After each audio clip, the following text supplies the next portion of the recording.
जय हिंद, नमस्कार। मैं अंबर जैदी स्वागत करती हूँ आप सबका एक बार फिर से हमारे आज के कार्यक्रम में। और आज के प्रोग्राम में हमारे साथ मौजूद है हमारे खास मेहमान मेजर जनरल सुधाकर जी। बहुत स्वागत है सर आपका। नमस्कार, जय Hind. Thank you, Amber. Thank you so much. God bless you. Thank you sir. Sir, हम ईरान और अमेरिका के बीच में जिस तरह के हालात देख रहे हैं उस सब के बीच में आयतुल्ला अली खामेनी ने ये कहा है कि जो सिचुएशन है ये रीजनल वॉर में कन्वर्ट हो सकती है। और जिसके जवाब में डोनाल्ड ट्रंप ने भी कहा कि हम चाहते हैं कि कुछ डील हो जाए दोनों के बीच में। डील को लेकर सर वो लगातार पिछले काफी समय से बात कर रहे हैं, जबकि उन्होंने सर 2025 में कहा था कि हमने उनके सारे न्यूक्लियर सब खत्म कर दिए हैं। सर, ये जो अब डेवलपमेंट्स हो रहे हैं अमेरिका और ईरान को लेकर, अगर हम यूएस आर्मी ऑफिशियल्स के हिसाब से बात करें तो वो कह रहे हैं कि कभी भी हम हमला कर सकते हैं।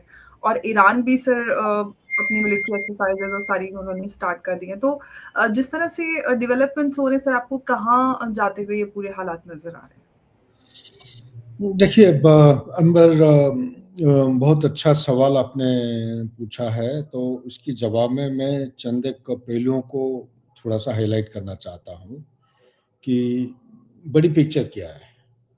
बड़ी पिक्चर ये है कि यूएसए का जो आज के दिन में उनका जो नेशनल सिक्योरिटी स्ट्रेटजी उन्होंने निकाला है, वो नेशनल सिक्योरिटी स्ट्रेटजी एक डिपार्चर, मतलब पहले कोई सालों के, मतलब 1-2 डिकेड से जो तकरीबन उनका जो एक सेंट्रल पॉइंट होता था कि China is number one enemy, अभी वहाँ से बदल के वो मनरो डॉक्ट्रिन को अपनाए हैं।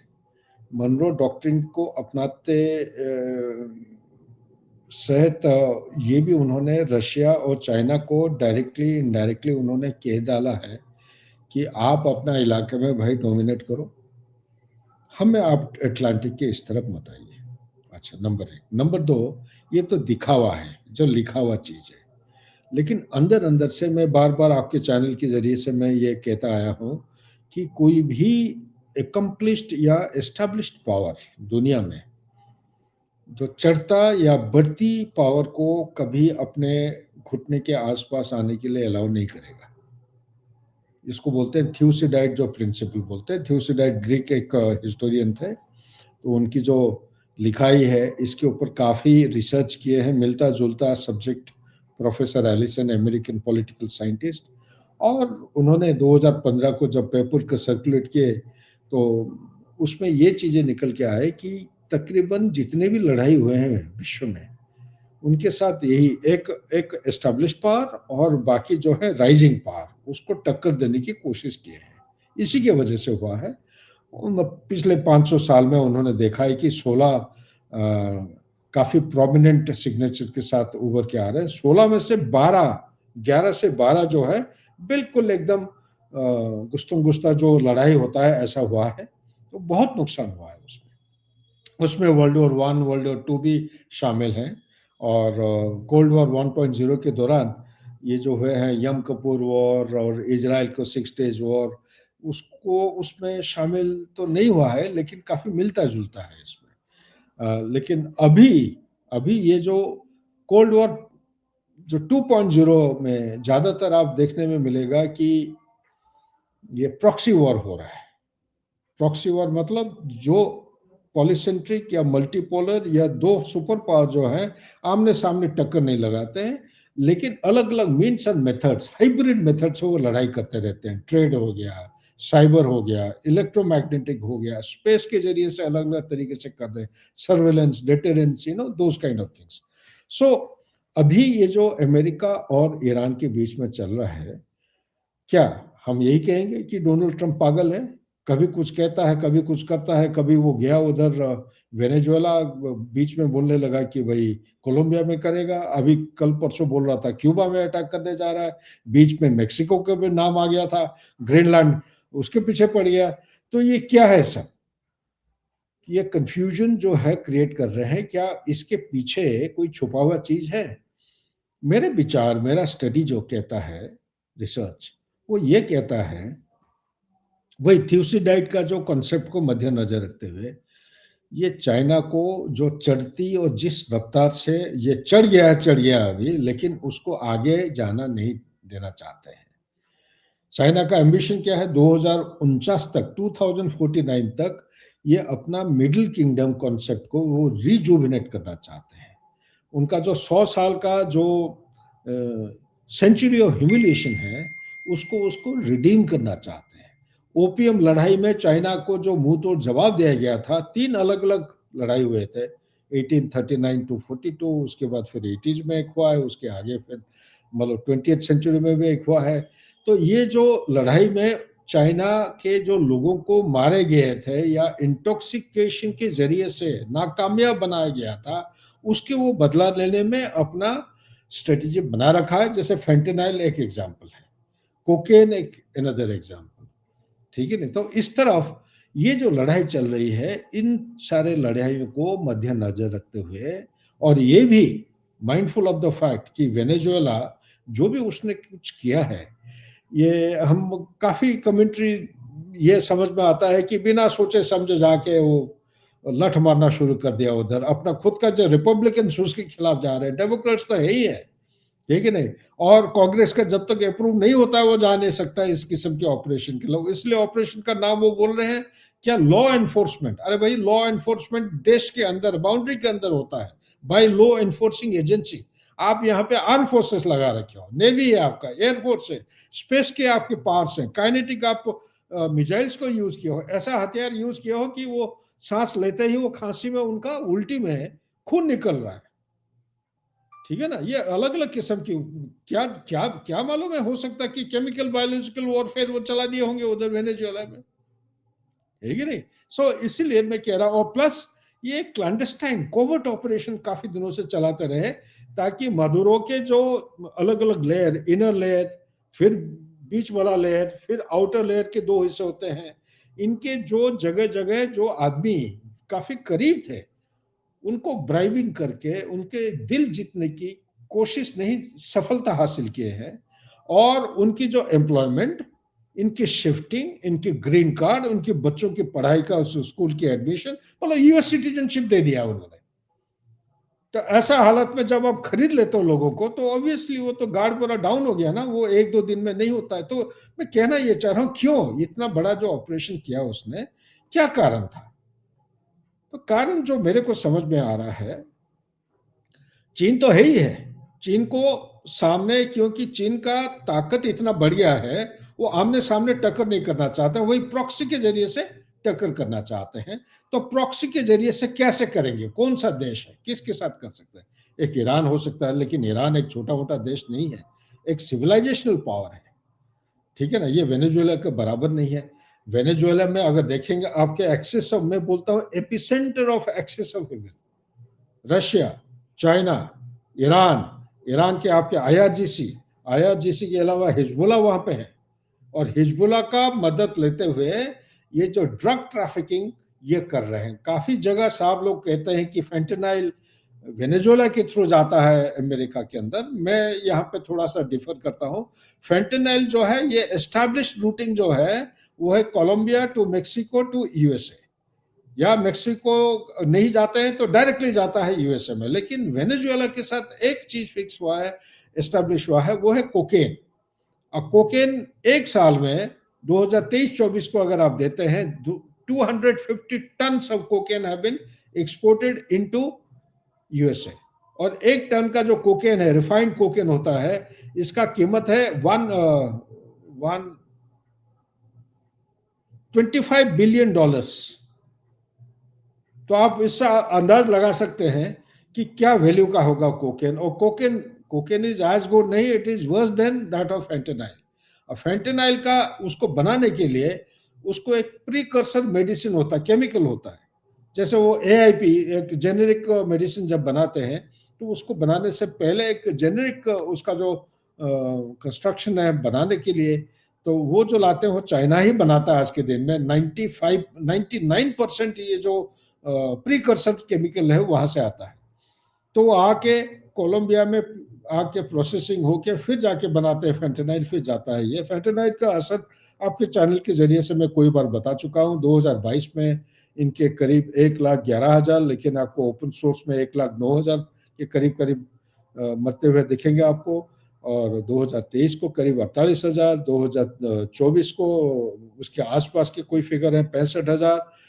इसी तरह लोग मारे गए हैं। इसके अलावा खूब सारे लोग जो हैं जो इसमें पीड़ित हैं, इंटॉक्सिकेशन की जो पीड़ित जो है ना, वो डिप्रेशन की वजह से वो बार बार दवाई के चक्कर में वो इतने वो they get what you call captive to that particular drug कि उसके ड्रग के बिना वो जी नहीं सकते हैं।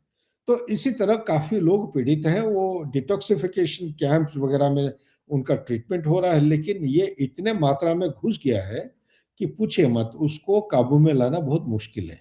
तो एक तो ये था, प्लस जो ऑयल के बारे में बात करते हैं, हाँ ऑयल एक हिस्सा है, हम मना नहीं कर रहे हैं, क्योंकि इनकी जो फेडरल रिजर्व के जो गवर्नर है प्लस चेयरमैन भी उनके कोई कोई बार ये बयान में बताया है कि अमेरिका का इकोनॉमिक स्टेटस ऐसा हो गया है, उसको स्टेडी इनफ्लो ऑफ वेल्थ चाहिए। तो वेल्थ कैसा आएगा? जब आप डिफेंस प्रोडक्ट बेचोगे, जब आप कहीं पे कुछ डील करते हैं ऑयल, जहां पे आप ड्रिल करके बेच सकते हैं प्रोसेसिंग करने के बाद, वो ऑयल कम पैसा से खरीदो, ज्यादा पैसे से बेचिए।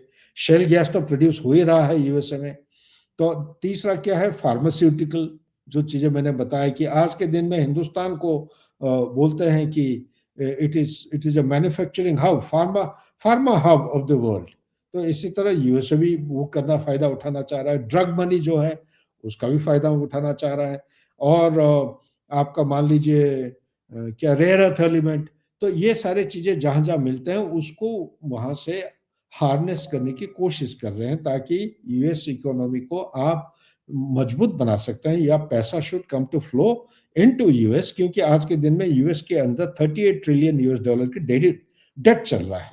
तो उसको मुकाबला करने के लिए उनको जो इंटरेस्ट है, इंटरेस्ट सर्विसिंग के लिए 1 ट्रिलियन की जरूरत है एवरी ईयर, और देश को चलाने के लिए उनकी रिक्वायरमेंट है 6 ट्रिलियन, लेकिन जो जनरेट करते हैं 4 ट्रिलियन, तो 2 ट्रिलियन इधर, 1 ट्रिलियन इधर, ये सारे जब आप मिला देते हैं तो 3 ट्रिलियन एक साल में निकलना बहुत मुश्किल हो जाता है to sustain as a superpower. So इन्हीं कारण की वजह से देख रहे हैं, जियो पॉलिटिकल एंगल से अगर देखेंगे, कि चाइना और रशिया इनको घेर डाले हैं।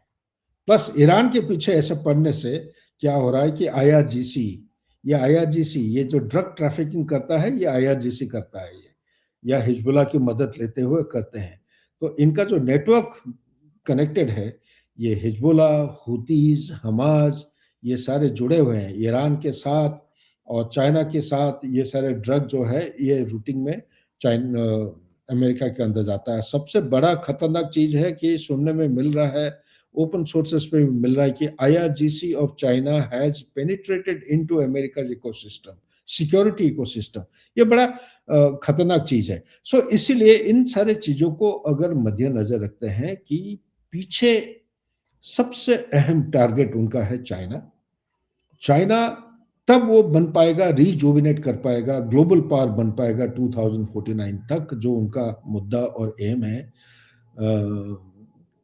तब बन पाएगा जब उनका एनर्जी सिक्योरिटी सिक्योर रहेगा। एनर्जी सिक्योरिटी के लिए वेनेजुएला में 18 to 20% रिजर्व है विश्व में। 18 to 20% में से सिर्फ 1% ड्रिल किया जाता है, और 1% जो ड्रिल करते हैं, ये आउट ऑफ 1% 80% से ज्यादा कोई कोई जगह आपको 95-90% मिलता है, बट एक्चुअली ये 80-90 के बीच में है। 80% से ज्यादा चाइना में एक्सपोर्ट होता है, और चाइना हैज गॉट रिफाइनरी इसका, क्योंकि जो ऑयल की क्वालिटी है ये काफी हार्ड ऑयल है, विस्कोस है, बहुत थिकनेस ज्यादा है, और इसकी सल्फर कंटेंट काफी ज्यादा है, एसिडिटी बहुत हाई है। It is not like Guyana में जो सेवरन ये कर रहा है, सॉरी एक्स मोबिल जो वहां पे ड्रिल कर रहा है, वो जैसे ऑयल नहीं है। इसका ऑयल अलग किस्म का है। इसका रिफाइनरी आपको चाइना में मिलेगा। रिफाइनरी जैसे हिंदुस्तान में हमारा रिलायंस है, रिलायंस के पास स्पेशल मशीनरी है उसको रिफाइन करने का। और अभी कुछ सुनने मिला कि हिंदुस्तान के लिए उन्होंने डील बनाया है। उनका तो हर चीज में एक डील बनता है कि भाई वेनेजुएला ऑयल को हिंदुस्तान के लिए वो अलाउ करेंगे खरीदने के लिए। So that is okay, that's a matter of policy decision which will be taken by the country, but the fact remains इनका बेसिक एम है कि चाइना को आइसोलेट करना है किसी भी तरह। ये एक तरीका है। वेनेजुएला से जो इतना परसेंटेज आता था, क्यों आइसोलेट करना चाहते हैं? इसलिए आइसोलेट करना चाहते हैं क्योंकि वेनेजुएला में चाइना 15 बिलियन से ज्यादा बीआरआई के नाम पे इन्वेस्ट कर चुका है। अब 15 इस चक्कर में वेनेजुएला जो है अनडिक्लेयर्ड डेट ट्रैप में फंसा हुआ है, और तेल जो है बिना कोई पैसा लेके वो उसी से ही वो एडजस्ट करते जा रहे हैं। यानी कि उनकी जो पेमेंट है, आप मान के चलिए ये युआन नॉन डॉलर करेंसी में पेमेंट हो रहा है, जो भी कुछ पेमेंट हो रहा है। जब नॉन डॉलर करेंसी में पेमेंट होता है, ट्रांजेक्शन होता है, ये डॉलर का डोमिनेंस के ऊपर सबसे बड़ा बाधा आता है या चुनौती आता है। इसी तरह ईरान से आप मान के चलिए ये थर्ड लार्जेस्ट प्रोड्यूसर है। आप सबसे पहले वेनेजुएला, उसके बाद आपका मेरे ख्याल से सऊदी अरेबिया, उसके बाद आ जाता है शायद ईरान का नंबर आता है। इसी तरह जो भी ऑयल चाइना ईरान में 400 बिलियन डॉलर का कमिटमेंट दे रखा है, इन्वेस्ट करेगा। 400 में से करीब करीब 65 बिलियन डॉलर जो है ग्राउंड में कमिटेड हो गए हैं, और वो जो कमिटमेंट है यहीं से सस्ते ऑयल वो लेता था। इसका क्वालिटी अच्छा है ईरान का। कहाँ पे? चाइना पे जाता था। तो ये जो सस्ता क्वालिटी है, ये तो प्लान ये भी चल रहा था एक समय में कि यहाँ से वो एक पाइपलाइन बिछाएंगे कि अफगानिस्तान से फिर वो सीपेक के जाके वो खुंजरा पास होके जाएगा, वो कहाँ पे? काशगर, चाइना में, और काशगर से डिस्ट्रीब्यूट होंगे। ये हो पाएगा कि नहीं मैं कह नहीं सकता हूँ, लेकिन ये एक ऑप्शन है। और मोस्ट इंपॉर्टेंट चीज है कि किसी भी तरह ये चाइना को ये कट ऑफ करना चाहते हैं। और अभी अगर आप टाइम टू टाइम आप सुनने में मिलता है कि चाइना के साथ ईरान के साथ ये बातचीत करने के लिए तैयार है ना, डायलॉग के लिए। ये इसलिए आ रहा है क्योंकि ज्यादा अगर ये प्रेशर डालेंगे और ओवरटली डालेंगे, तो चाइना के पास जो रेयर अर्थ एलिमेंट है, इसको एक कोई बार उन्होंने वेपनाइज कर चुके हैं। जर्मानियम, गैलियम, एक है न्यूडिशियम, इस किस्म से जो है, जिससे ग्राफाइट ब्लॉक्स हैं जिसके बिना आपका इलेक्ट्रिक व्हीकल नहीं बन सकता है, आपका इंफ्रारेड फ्लेयर्स, आपका सेंसर्स, ये जब न्यूक्लियर रिएक्टर, आपके स्टेल्थ टेक्नोलॉजी, जो नाइट विजन डिवाइसेस हैं, ये कोई भी 5G 6G इंटरनेट, ये कोई चीज आप बना नहीं सकते जब तक आपका बेसिक सेमीकंडक्टर नहीं होगा। और सेमीकंडक्टर होने के लिए अलग अलग चीजों के लिए अलग अलग मिनरल की जरूरत है। ये चीजें अगर नहीं होंगे तो आप बना नहीं सकते हैं। तो इसीलिए उसके पास he has weaponised these things. और कब वो he will twist the tail कुछ समझ में नहीं आ रहा है, पता भी नहीं चल रहा है। तो यूएस इसीलिए फूक फूक के कदम रख रहा है, क्योंकि उसका बड़ा चुनौती आज के दिन में in relation to this trade, ये जो कॉर्न और सोयाबीन, इसने यूएस को छोड़ छाड़ के ब्राजील से डील कर लिया था खरीदने के लिए। ये बीच में फिर यूएस वाले, ये डोनाल्ड ट्रंप भागा भागा गया था कि भैया आप इसको ऐसा मत करो। तब जाके बड़े मुश्किल से उन्होंने एक समझौता किया है। और ये जो रेयर अर्थ एलिमेंट को जो वेपनाइज किए थे, उनको 1 साल का कमिटमेंट लिया है कि 1 साल तक उसको नहीं करेंगे। मतलब जैसे चल रहा है नॉर्मल, ये पे फ्लो होना चाहिए। ये सारे चीजों को मद्देनजर रखते हुए ये प्रेशर डाल के रखना चाहते हैं। मेरे विचार के मुताबिक ईरान को अंडर एस्टिमेट करना सही नहीं होगा, क्योंकि ये एक सिविलाइजेशन पावर है। इजराइल और यूएसए के जो हमला 12 दिन का हुआ था जून के महीने में पिछले साल, काफी नुकसान जरूर पहुंचा है।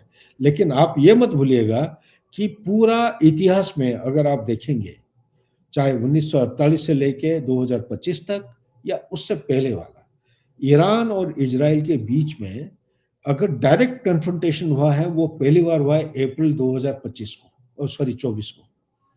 वो 24 को तब हुआ जब इजराइल ने दमिश्क में ईरान का जो डिप्लोमेटिक मिशन था, उसके ऊपर उन्होंने स्ट्राइक करके उनके काफी सीनियर ऑफिशियल्स को मार डाले थे। तो उसके जवाब में पहली बार उनके मिसाइल जाके इजराइल में हिट किए हैं। It is superficial to actually state कि आपस में उनका कंटिन्यूअस बॉर्डर नहीं है।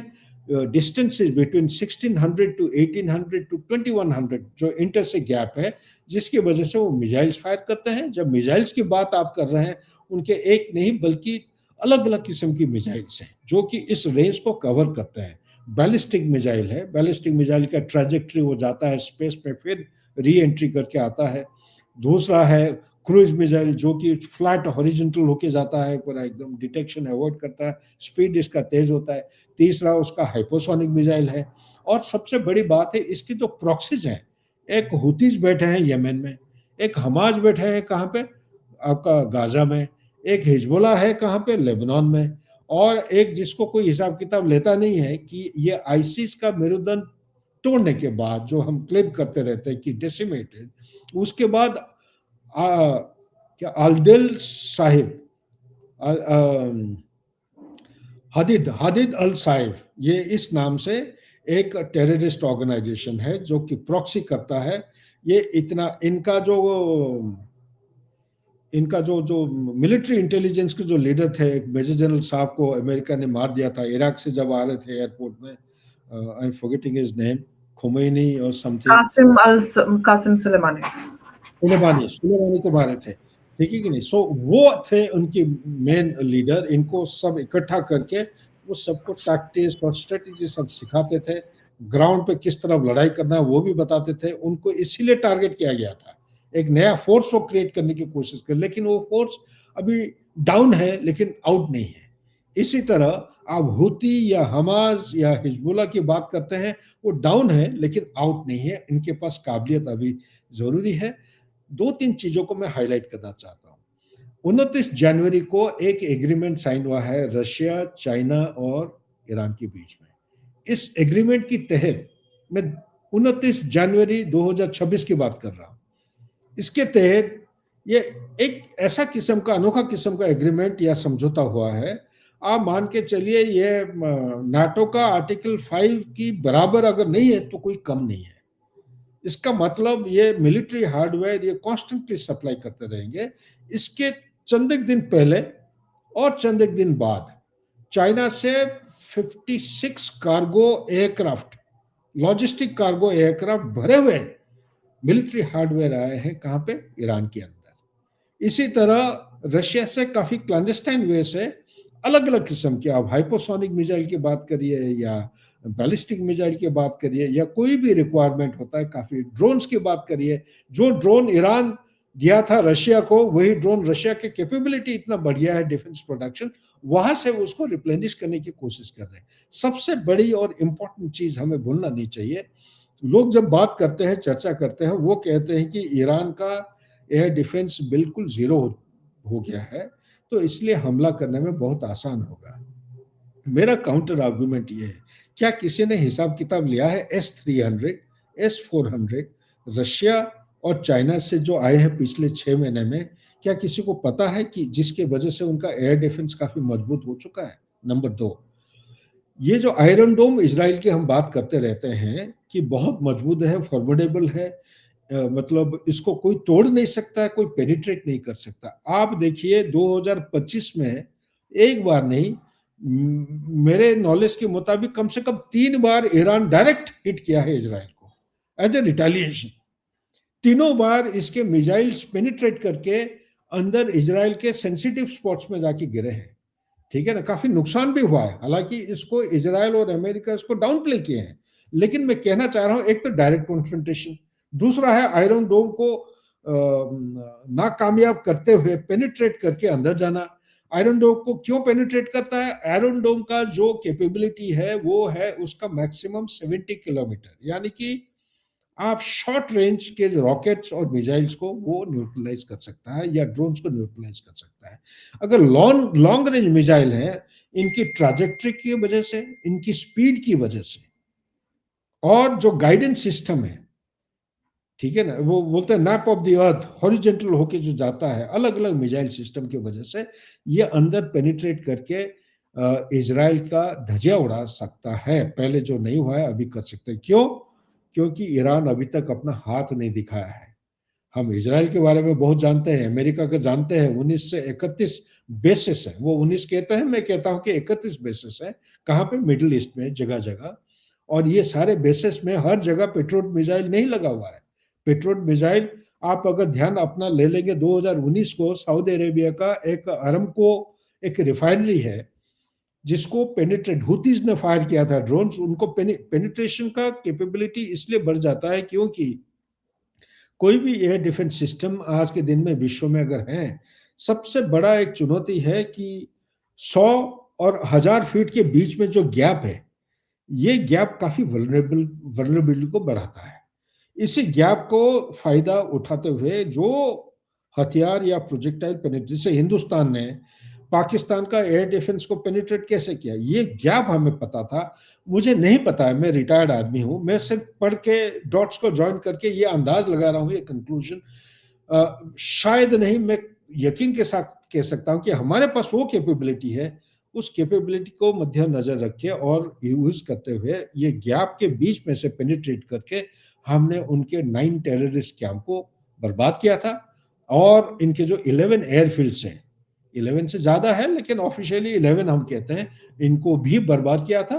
किराना hill was a accidental hit, ठीक है नहीं। सो ये इनका ये air defence of Iran is a very formidable one, very strong one. But the icing on the cream और the cherry on the icing in favour of Iran, जो हम चर्चा नहीं करते हैं, दो चीजें हैं।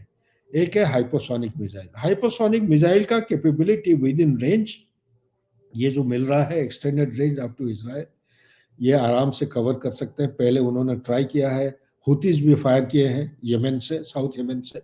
और वो क्या है, इसको ना कोई रडार डिटेक्ट कर सकता है सही तरीके से, ना उसको इंटरसेप्ट कर सकता है। डिटेक्शन में भी इजी, लेकिन इंटरसेप्ट करना बहुत मुश्किल है। और दूसरा चीज है जो वैरायटी ऑफ ड्रोन्स है, लॉइटर एमुनेशन के ड्रोन्स है, सर्वेलेंस के ड्रोन्स है, इंटेलिजेंस के ड्रोन्स है, वेदर पर्टिकुलरली ड्रोन्स है। और स्टैटिक एक जगह एक ड्रोन रह के वो सिर्फ खबर रखता है, वो सर्वेलेंस कैटेगरी में आता है। और कुछ कुछ है कामिकाजी टाइप, मतलब जो फिदाइन अटैक जो है वो भी सीधा जाके एकदम ऑब्जेक्टिव या टारगेट को हिट करता है, वही वो खुद ड्रोन डिस्ट्रॉय हो जाता है, टारगेट भी डिस्ट्रॉय हो जाता है। इस किस्म की ड्रोन है।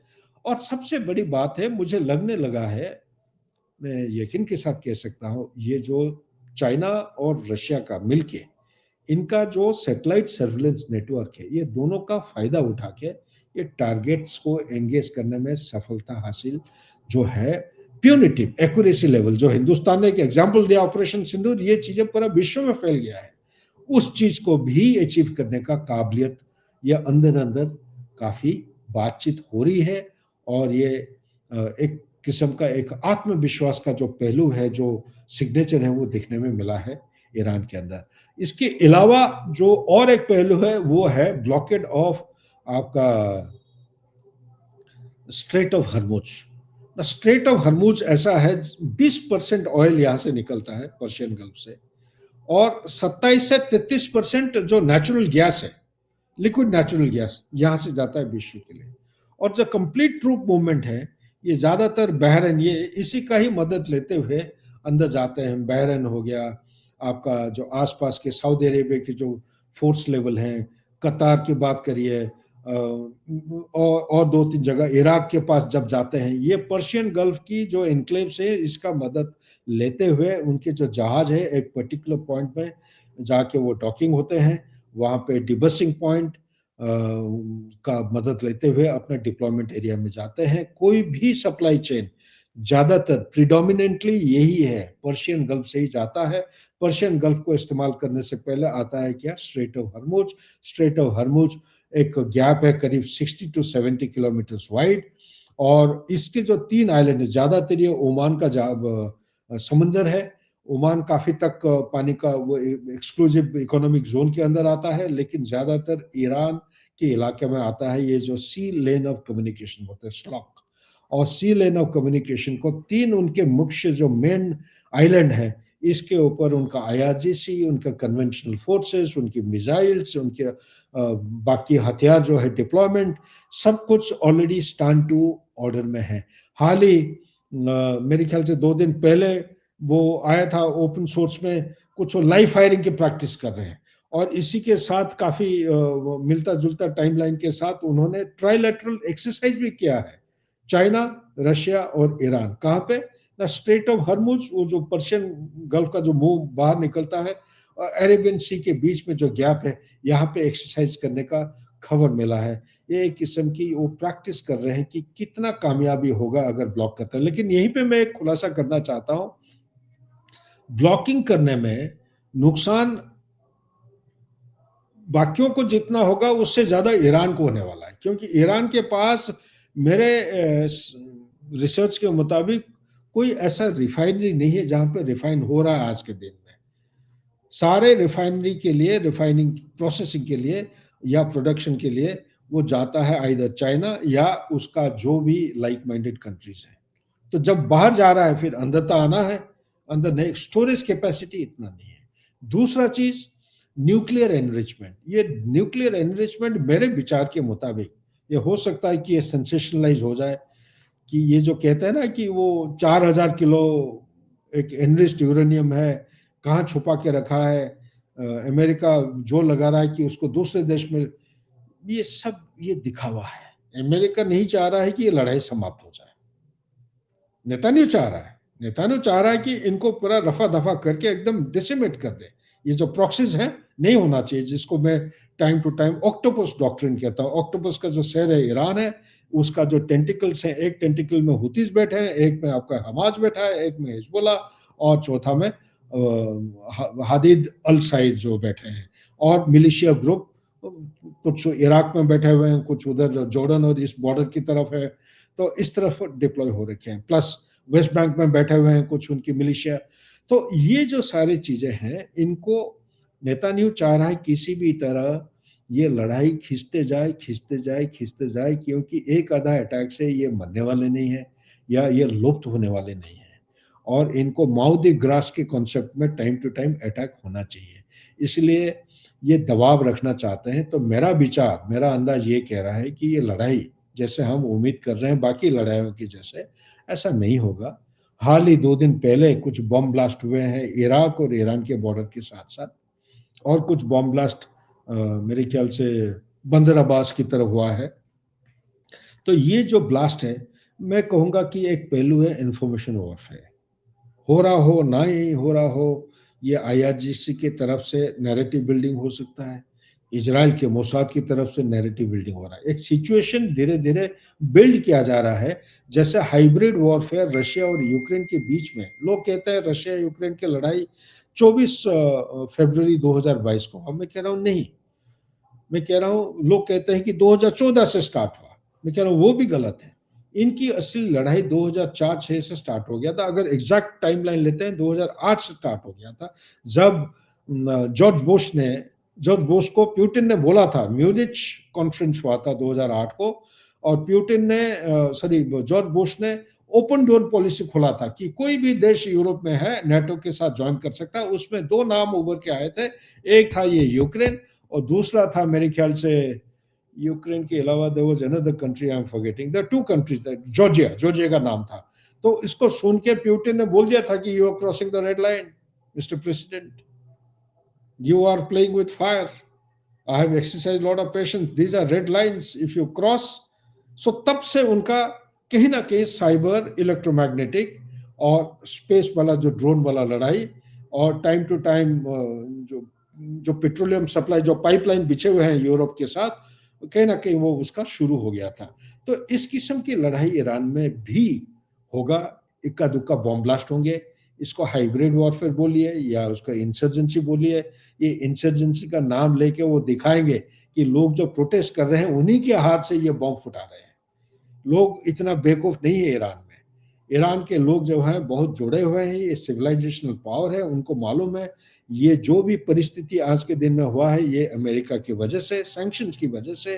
प्राइस राइज जो है आज के दिन में, जो ईरान का करेंसी रियाल है, रियाल टू और डॉलर, उसका वैल्यू 1.45, कोई कोई जगह आपको 1.5 मिलियन रियाल की बराबर $1 का ऐसा हो रहा है। और नॉर्मल जो लाइवलीहुड है वो they are not able to buy. 20,000 riyal से एक आपको बोलते हैं कि एक रोटी मिलता है उधर, ठीक है, एक नान मिलता है, कि ईरान का जो नान मिलता है 20,000 रियाल। एक समय था वो कितना 1400 रियाल से एक ये मिलता था कुछ साल पहले, 5-10 साल पहले। आज 20,000 हो गया है, धीरे धीरे वो बढ़ती जा रही है। तो cost of living is going up and it is becoming very very difficult. So therefore I would say that this conflict which is being painted as if कल परसों होने जा रहा है, अमेरिका को मालूम है सबसे बड़ा चुनौती ईरान से नहीं है बल्कि चाइना का नहीं है, ये एक्सटर्नल फोर्स है। सबसे बड़ा चुनौती उनके देश के अंदर है। क्या? Epstein file. क्या? पॉलिटिकल जो चेंज ऑफ जो टर्न हो रहा है अभी from Republican dominance to Democrat. 3-4 provinces में इलेक्शन हो चुके हैं, डेमोक्रेट्स ऑलरेडी जीते हुए हैं। जैसे न्यूयॉर्क सिटी का जो मेयर है तो वो भी डेमोक्रेट के सोशल डेमोक्रेट है। इसी तरह और भी बाकी 2-3 स्टेट्स हैं जहां पे Democrats have started showing the hand. ये इसलिए इंपॉर्टेंट है, आने वाले दिनों में before the mid term elections 25 seat senate में खाली पड़ रहे हैं। 25 सीट का जब इलेक्शन होगा उसकी बांट कुछ इस तरफ है, करीब 9 है डेमोक्रेट्स का, बाकी जो है वो रिपब्लिकन्स का। सुनने में मिला है कि ये जो रिपब्लिकन का जो डोमिनेंस पहले था ये काफी रेटिंग डाउन हो गया है, ये डोनाल्ड ट्रंप 2.0 की रिजीम की वजह से। और अभी डर ये है कहीं ये ना जो है डेमोक्रेट के हाथ में चले जाए। प्लस आपका आइस वाला जो किलिंग है ये भी काफी एक भयानक वातावरण पैदा कर रखा है। प्लस टैरिफ की वजह से जो प्राइस राइज हो रहा है, हालांकि दिखावा के लिए वो कह रहे हैं कि इकोनॉमी का इन्फ्लेशन कंट्रोल में है और काफी पैसा आ रहा है, असलियत में ये लॉन्ग टर्म इम्पैक्ट रहेगा जो कि इन्फ्लेशन से हाइपर इन्फ्लेशन से आपका अनएम्प्लॉयमेंट यानी कि एम्प्लॉयमेंट अपॉर्चुनिटीज ज़्यादा नहीं बढ़े हैं जितना वो उम्मीद कर रहे थे। तो ये जो डोमेस्टिक कॉन्स्टिट्यूंसी का जो प्रॉब्लम है इसकी वजह से हो सकता है, पर्टिकुलरली एप्स्टीन फाइल जो अभी 3 मिलियन जो कॉपीज या फाइल्स अभी रिलीज हुए हैं पिछले 48 घंटे के अंदर, ये काफ़ी खतरनाक साबित हो सकता है। It may compel people to take to initiating the process of impeachment against the president अगर कोई ठोस अगर खबर मिलता है उनके खिलाफ, अगर एविडेंस मिलता है। तो इसी के साथ मैं यहीं पे समाप्त करता हूं। अगर आपकी तरफ से कोई सवाल जवाब है आप पूछ सकते हैं। बहुत बहुत धन्यवाद सर, आपने पूरे इस मामले को विस्तार पूर्वक यहाँ पर रख दिया है। अब मेरे पास सवाल पूछने की गुंजाइश भी नहीं रहती है। बहुत धन्यवाद सर आपका। नमस्कार, जय हिंद, जय भारत सर।